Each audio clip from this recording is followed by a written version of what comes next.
Cette capsule vidéo présente le projet de thèse intitulé « Identification et modélisation des pratiques effectives des futurs enseignants » réalisé à l'Institut d'administration scolaire. La présentation suivra le plan suivant.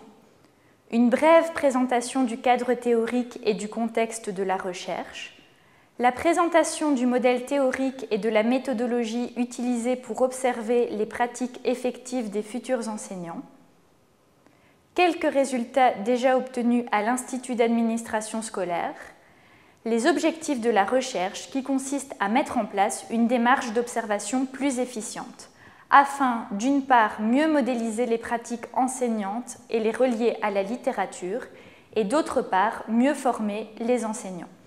Cette recherche allie donc étroitement recherche fondamentale et formation des enseignants. Au niveau du cadre théorique, l'effet maître sur la performance des élèves a été attesté par plusieurs recherches. Il existe donc des pratiques pédagogiques plus efficaces que d'autres, ce qui engendre la nécessité d'étudier et de modéliser les pratiques enseignantes à partir d'observations directes de ce qui se passe en classe, à l'instar de ce qui a été fait dans les recherches du monde anglophone, pour, in fine, baser la formation des enseignants sur les résultats de la recherche. Les observations seront réalisées auprès de futurs enseignants inscrits à l'agrégation de l'enseignement secondaire supérieur. Dans ce cadre, l'Institut d'administration scolaire organise l'axe de formation pratique pour la faculté de psychologie et des sciences de l'éducation et la faculté Warroquet d'économie et de gestion. Cet axe comprend 100 heures de formation et différentes activités, dont une activité de micro-enseignement et des stages qui nous permettront d'observer les pratiques effectives des futurs enseignants. Les observations sont réalisées à partir de la modélisation de la situation d'enseignement-apprentissage élaborée à l'Institut d'administration scolaire. Ce modèle a été opérationnalisé sous la forme d'une grille de codage adaptée à un logiciel d'observation. Cette grille d'observation permet d'observer les comportements et les interactions entre l'enseignant et les élèves dans le contexte de la classe. À titre d'exemple, on constate ici, lors de l'observation d'une leçon dispensée en micro-enseignement, que seuls 4 élèves sur 14 prennent la parole au sujet d'un contenu, dans une proportion supérieure à 1% du temps total de la séquence de 40 minutes. Cette démarche d'observation nous permet pour l'instant d'observer des séquences de leçons de 40 minutes pour tous les sujets et à partir d'un ensemble de catégories de codage ciblant aussi bien le verbal que le non-verbal.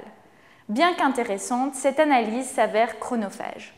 C'est pour cette raison que l'objectif de cette recherche est de rendre la démarche d'observation plus efficiente, notamment via le choix des variables les plus pertinentes à observer sur la base d'une revue de la littérature, différents types d'échantillonnage, différentes analyses telles que des analyses séquentielles et ce à l'aide de différents logiciels d'observation, une collaboration avec la faculté polytechnique de Mons est également en cours pour traiter automatiquement certains signaux tels que les regards de l'enseignant.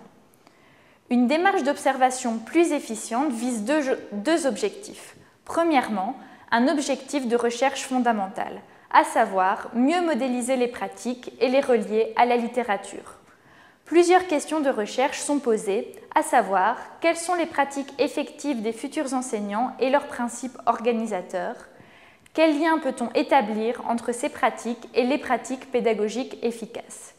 Si l'on revient à l'exemple précédent, on se rend compte que la future enseignante utilise en moyenne un peu plus de 2 minutes pour appréhender la manière dont 4 élèves comprennent le contenu. Au regard de la littérature sur l'enseignement efficace, on se rend compte qu'il existe de nombreux gestes professionnels à développer en formation, tels que la vérification de la compréhension de l'ensemble des élèves. Ce qui nous permet de faire un lien avec le second objectif d'une démarche d'observation plus efficiente, à savoir mieux former les futurs enseignants, notamment via une supervision basée sur une analyse fine et objective des gestes professionnels, à l'instar de ce qui se fait dans le domaine de la formation médicale. Une des finalités de cette recherche est donc de fournir aux formateurs d'enseignants un outil d'observation des pratiques enseignantes directement utilisable sur le terrain.